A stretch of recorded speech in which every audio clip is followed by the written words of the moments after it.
Tennis has changed, and you haven't realized it yet. Take a look at the ATP rankings right now. Not the names, not the nationalities, just look at a single number.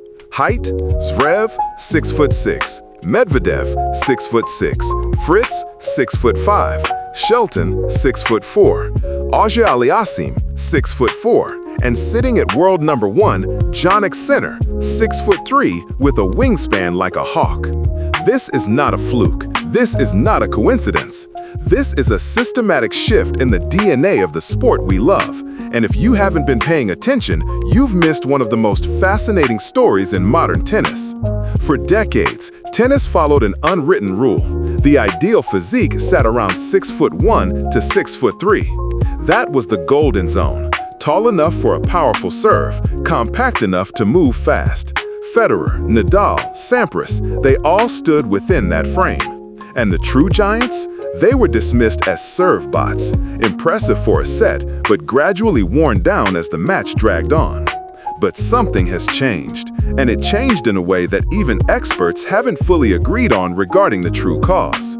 Some say it's technology. Modern rackets and strings have rewritten the laws of physics in tennis, forcing height to become a structural advantage rather than just a secondary trait.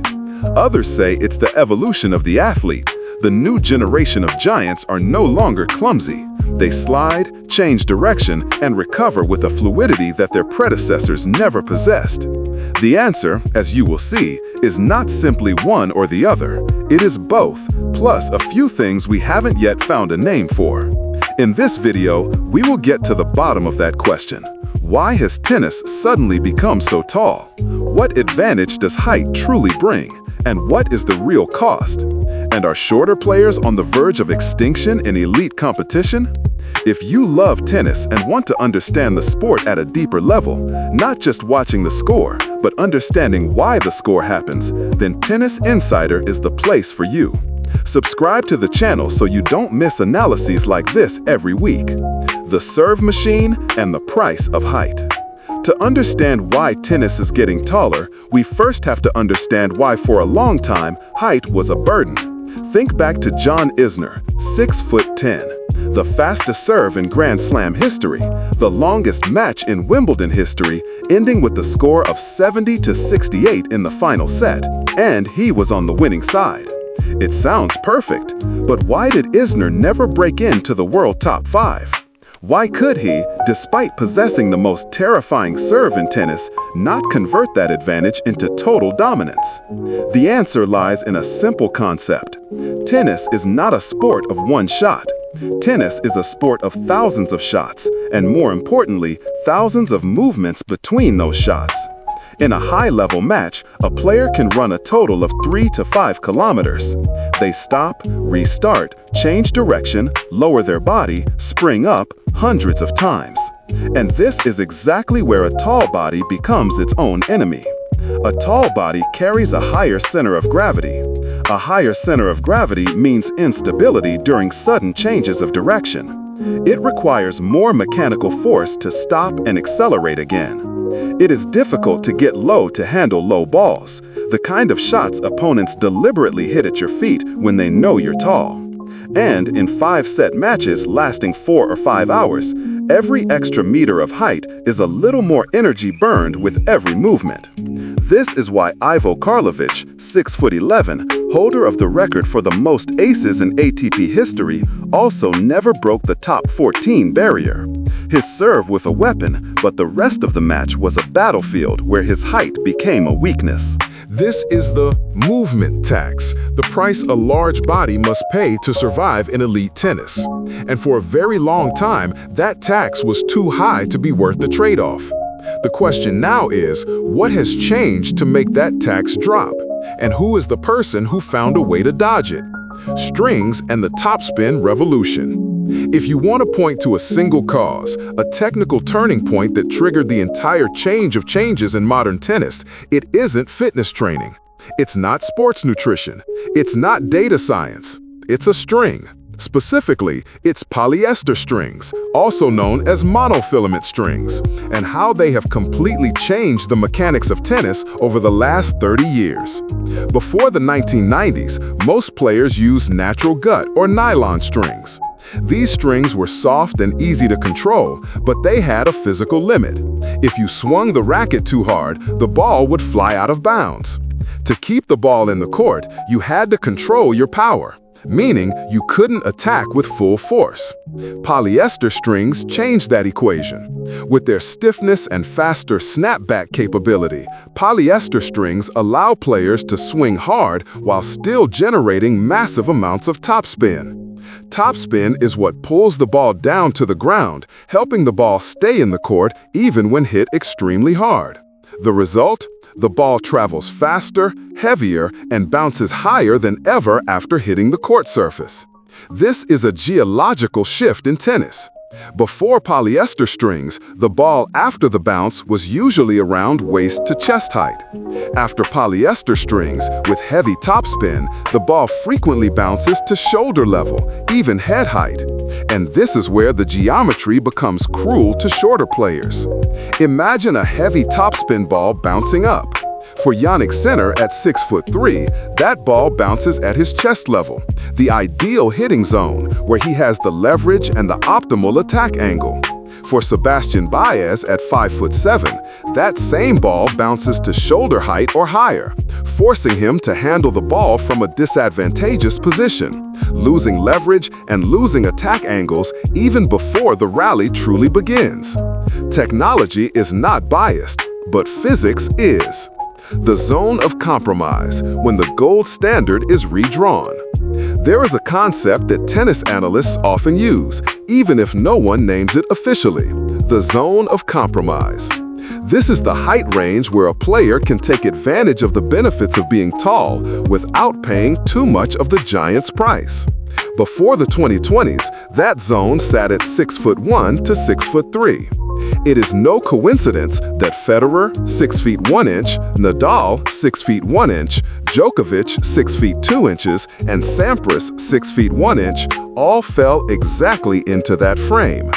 These were bodies that could bend low to handlebars at their feet, change direction abruptly, and run from corner to corner while still being tall enough to serve with an advantageous attack angle and having enough reach to get to balls that seemed out of reach.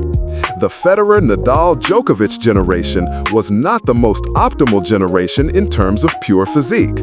They were the most optimal generation within the context of the physics of tennis at that time. But as the ball began to bounce higher, thanks to heavy topspin from polyester strings, the zone of compromise began to shift. To have a high bouncing ball still fall into your ideal strike zone, you need to be taller. Not just a little bit taller, but tall enough so that balls bouncing at the shoulder level of a 5'10" person fall to your chest level. And this is where Jannik Sinner enters like a living blueprint. Sinner is 6'3", no taller than Andy Murray or several players of the previous generation. But what makes him different isn't the height figure, but his body proportions. At 76 kilograms, Sinner is extremely lean for that height, with an unusually long wingspan, a low center of gravity, and an ability to absorb and regenerate energy while moving that is almost unmatched at that stature. He is not just tall, he is tall in the right way.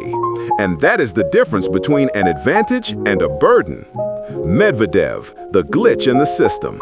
If Sinner is the optimal blueprint, then Daniil Medvedev is the proof that the ceiling of the zone of compromise hasn't even been determined yet. Medvedev is 6'6". According to traditional logic, a person of that size has only one logical strategy in tennis: serve and volley. Serve hard from a high angle, get to the net quickly before the opponent can recover, and finish the point with a volley. Because if he had to stay at the baseline and engage in long rallies, that entire 6'6" body would be exploited. Opponents would hit at his feet. He would have to get low hundreds of times. He wouldn't be fast enough to run. That is the theory. The reality is that Medvedev became world #1 by doing the exact opposite. He doesn't come to the net. He stands deep, sometimes 3 to 4 meters behind the baseline, and enters long baseline rallies that many players shorter than him couldn't endure. He uses his height not for offense, but for defense. His long reach covers angles that others can't reach, keeping the ball in play longer, grinding down opponents until they make a mistake. Medvedev proved something that academic tennis had not predicted, that with modern fitness and technique, even a 6'6" body can maintain high-level baseline rallies. Not in spite of his height, but because of it. What does this mean? It means the zone of compromise has no fixed ceiling. Medvedev pushed the limit to 6'6". Alexander Zverev, also 6'6", has been world number 2 at various times. Riley Opelka, over 2 meters tall, still competes at the ATP level. Tall bodies no longer have to choose between serve and volley or suffering in baseline rallies. They are learning to do both and doing it better than the previous generation thought was possible. Baez and the effort tax, when the small must run more to stand still. But amidst all the stories of giants, let's talk about Sebastian Baez. Baez is 5'7". In a ranking full of people 6'3" and taller, he looks like a statistical anomaly. But Baez is not an anomaly. He is living proof of the most important principle in tennis. Height creates a structural advantage, but it does not create an automatic victory. The clearest evidence was his match against Taylor Fritz. Fritz is 6'5". During a break in the match, when Baez was near the net, Fritz raised his hand in a too small gesture. The body language of someone who feels certain of victory. And the result? Fritz lost. But this is not a story about the underdog beating the favorite. This is a story about cost.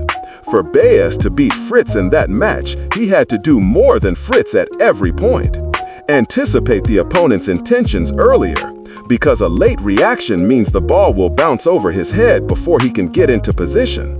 Start and stop more sharply, because shorter reach means he has to get closer to the ball to hit it from a good stance. Use energy more efficiently, because covering the same court requires more steps. Sports scientists call this the asymmetric effort tax. For the same score, Baez has to pay a higher tax than Fritz to earn it. In a single match, or even a single tournament, that tax can be overcome through excellence and a peak day. But over an entire ATP season, with 30 to 35 tournaments, with 5 set matches at Grand Slams, the accumulation of that tax is what prevents people like Baez from moving deeper into the rankings. This is not a tragic story. This is a story about the harsh reality of elite sports. And Baez, with a world top 20 position, is paying that tax every day and paying it with admirable dignity. Why Isner is different from Sinner. The lesson of tall in the right way. There is a seemingly simple but actually very profound question. If height is an advantage, why could John Isner, 7 inches taller than Sinner, not achieve a fraction of what Sinner has done? The answer does not lie in the serve. The answer lies in everything that happens after that serve. Tennis is a sport with a strange asymmetry. The moment of the serve, the moment where height creates the greatest advantage in angle and speed, accounts for only a small portion of a match. The rest is the rally. It's moving, it's recovery, it's hitting the ball from every angle, every height, every situation that the opponent forces you to face. And this is where being tall in the wrong way becomes a burden. Isner, with a height of 6'10" and a correspondingly muscular weight, has a center of gravity so high that lowering his body to handle low balls at his feet, to slide on clay, to stop abruptly, requires massive mechanical energy. Every bend is a time his entire mechanical system must fight gravity and inertia in a way that Federer, nearly 10 inches shorter than him, never had to experience. Sinner solves that problem in a different way. Not by being shorter, but by being lighter and leaner at the same height. 76 kilograms on a 6'3" body is an almost unusual figure in the ATP, where many people shorter than him are significantly heavier. That leanness means the center of gravity is better controlled, movement energy is distributed more efficiently, and his body doesn't have to carry itself through every match. This is the difference between being tall and being tall in the right way. And this is why Sinner, not Isner, not Karlovic, became world number one. 3 debates no one has won yet. No story about tennis has a single absolute answer. And here are the 3 big questions that experts are still arguing about, not for a lack of data, but because the data can support more than one argument. Debate 1. Are shorter players on the verge of extinction? The yes side argues that the asymmetric effort tax will accumulate over time. In a long season with 80 to 90 matches, players who have to play more tennis just to keep up with opponents will be worn down. The current top 10 trend is undeniable evidence. The no side points to Alcaraz, who is winning Grand Slams at 6 feet tall, not significantly taller than previous generations. They argue that technique, tactical intelligence, and fitness can still compensate for the height disadvantage, at least on an individual level. Debate 2. Technology or athlete, which is the primary cause? This is the chicken and egg debate of tennis. Without polyester strings, the ball doesn't bounce as high, and height doesn't have a geometric advantage. But without the physical evolution of the athlete, tall people still couldn't sustain themselves in long rallies. Perhaps both factors converged at the same time, a resonance, not a linear cause and effect relationship. Debate 3. To 6'3" or 6'6", which is the ultimate peak? The Sinner camp argues that being light and lean at 6'3" is the perfect sweet spot. The Medvedev camp counters by pointing out that 6'6" with the right fitness also reaches world number one. The reality might be that there is no single sweet spot. There are many paths to the top, and each path requires a different set of compensatory skills for the unavoidable weaknesses of that height. 3 debates, no final answer. That is exactly why tennis remains so captivating.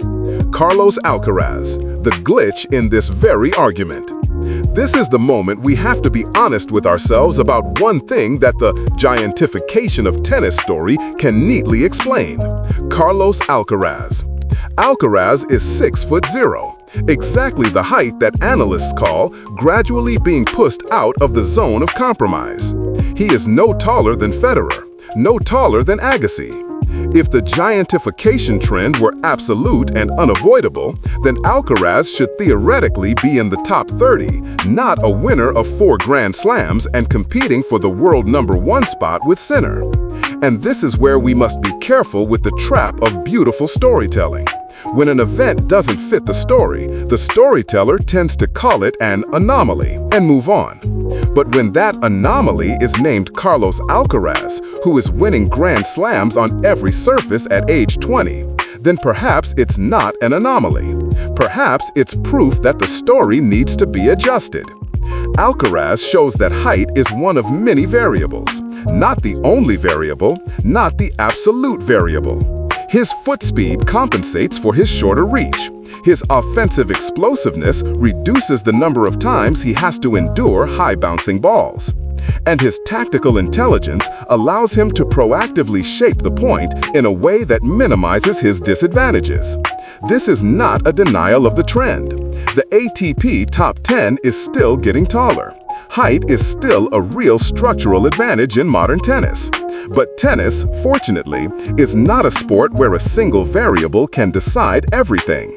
Alcaraz is not an anomaly. He is a reminder that genius always finds a way to break what we thought were hard rules.